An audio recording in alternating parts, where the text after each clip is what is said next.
Dlhé roky sklad soli chátral a hrozilo, že sa stavba zrúti. Vďaka konzervácii však vydržala aj s dominantnou vežou.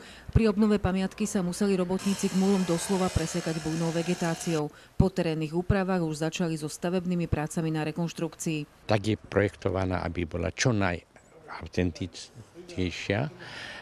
Sú nám také veci, napríklad, že nemáme hodiny, sme nezohnali povodne a podobne, ale to je otázka času, ktoré budeme sledovať do budúcnosti.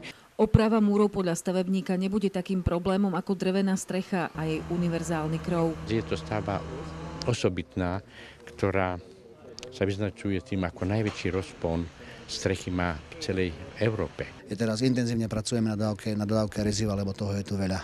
Robiť sa bude aj počas celej zimy. Torzo skladu soli musí čo najskôr pod strechu. Z titulu poveternostných podmienok a z toho, že tu zatekalo, tiež dostala teraz tá statika svoje.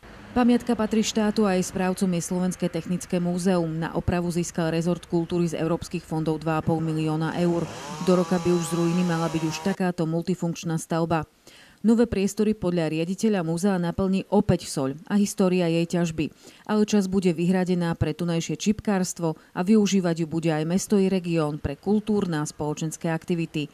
Diana Murdziková, RTVS.